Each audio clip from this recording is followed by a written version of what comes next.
how to fix stop loss and take profit in Binance.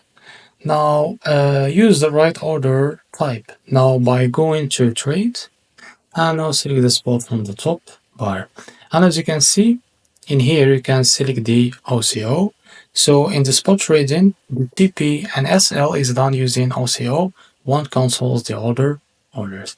And now as you can see here for spot trading, fix it via OCO, as you can see by clicking it here. And you can tap limit at the top of the trading screen. You can tap the top limit, or as you can see. And now as you can see, you can set the price from here.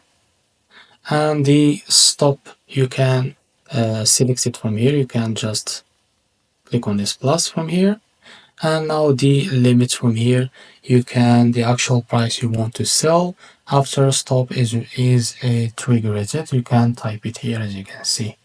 And now confirm the order by typing the buy that token that you selected. And now when price hits your take profit or stop loss, one order triggers and the other is cancelled. If it is not working, check if order size is too small, Binance has minimum orders limits, or double check your TP and SL price is not too close to the current price, and update the app if anything glitches.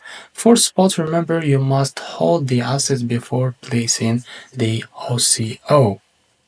So this is how to fix stop loss and take profit in Binance. If you found this video helpful, please like and subscribe. See you next video.